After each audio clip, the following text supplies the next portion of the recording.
Hola a todos y todas, bienvenidos a High Five, el podcast donde exploraremos cómo tu personalidad, tus emociones y cómo las manejas influyen en algo muy importante en nuestras vidas, que son nuestras relaciones cercanas. El día de hoy vamos a hablar de cómo tu personalidad, tu gestión emocional, tus mecanismos de defensa y tus emociones se mezclan cuando hay un conflicto en familia. Y para eso no estoy sola, estamos con 5 invitadas más que nos ayudarán a conversar y entender sobre este tema.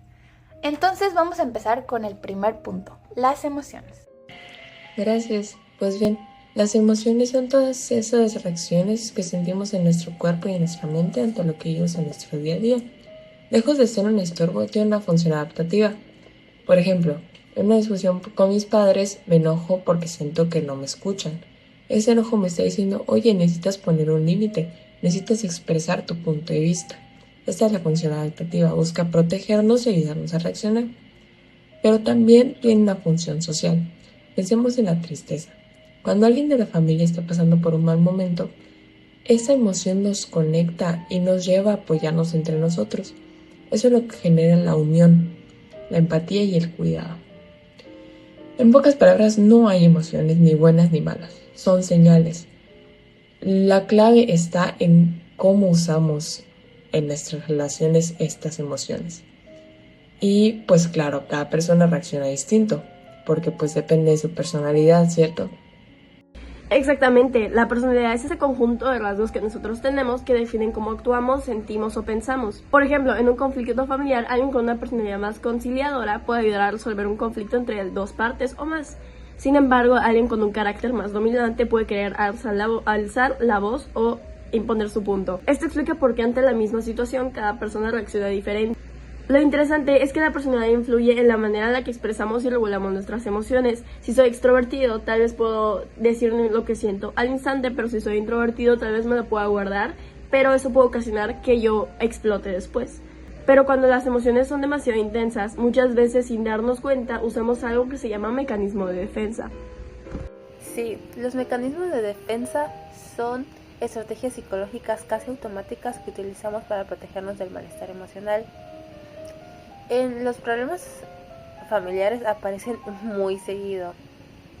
Vamos a tomar el mismo ejemplo para ejemplificar estas fases de los mecanismos de defensa.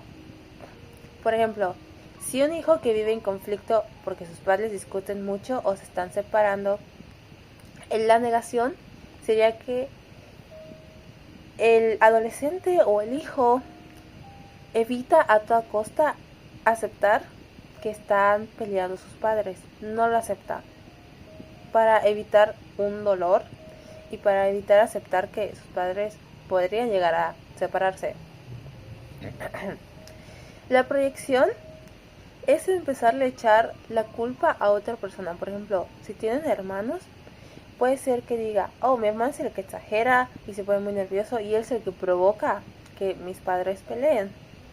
Con una formación reactiva, el adolescente hace lo contrario de lo que siente para compensar. Se muestra súper feliz, hace chistes y actúa como si todo estuviera perfecto. Pero en realidad está súper afectado por lo que pasa en sus casas con sus padres. El desplazamiento. Podemos decir que el adolescente o el hijo empieza a descargar todo su enojo hacia otra persona. Empieza a alentar a sus amigos, a maltratar a sus mascotas, etc. La racionalización es una justificación a la situación para no sentir el dolor. Por ejemplo, en realidad es mejor que mis papás se separen y así tendríamos menos problemas y todo sería más tranquilo. Estos mecanismos pueden ser útiles a corto plazo porque nos dan tiempo para procesarlo, pero si siempre los empezamos a utilizar, evitan que resolvamos los conflictos reales. Entonces surge la pregunta, ¿cómo podemos manejar esas emociones de una manera más consciente y saludable? La respuesta a todo esto es la gestión emocional. ¿Por qué? Porque la gestión emocional te dice cómo identificar lo que sientes, cómo expresarlo. Y uno de los métodos que te puede ayudar para evitar conflictos muy fuertes sería la respiración consciente, que es respirar antes de responder de algo que te podrías arrepentir luego. El tiempo fuera, retirarse de una conversación que ves que ya no va, que solo van a haber gritos, retirarse mejor antes que alguien diga algo muy hiriente. Y la comunicación asertiva, o sea, saber decir bien las cosas. En vez de decir me hartas, decir mejor de que me siento frustrada porque no me estás escuchando, hablemos con calma. Un ejemplo de la aplicación de estos métodos sería de que te ofende tu hermana, respiras, reconoces que estás enojada, respiras y le dices de que me ofende que me hayas faltado de respeto, hablemos cuando estemos tranquilas. Y esto daría un cambio brutal en una conversación. Muchas gracias, chicas, por todas sus aportaciones en el podcast de hoy.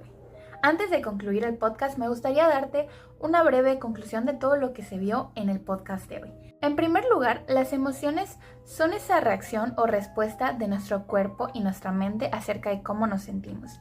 Y esto a su vez se relaciona con nuestra personalidad, ya que gracias a nuestra personalidad podemos saber la manera en la que las vamos a dar a conocer ante el mundo. Luego también se relaciona con la gestión emocional, ya que la gestión emocional nos va a ayudar a saber si lo vamos a manejar de buena manera o de una manera quizá no tan correcta. Y por último podemos encontrar los mecanismos de defensa, que es todo aquello mecanismo que nos ayuda a proteger nuestras emociones y a protegernos a nosotros mismos. Sin embargo, hay que tener un poco de cuidado con estos porque a veces pueden jugar en nuestra contra. Al final hay que tener en cuenta que la familia es ese primer lugar donde aprendemos a reconocer nuestras emociones, a expresarnos y a resolver problemas. Y es un pilar muy importante en cómo nos vamos a lograr relacionar con las demás personas. Sin nada más que agregar, aquí acabaría el podcast de hoy. Gracias por acompañarnos y escucharlo por completo. Esperamos verte en el siguiente capítulo. Adiós, esto fue High Five.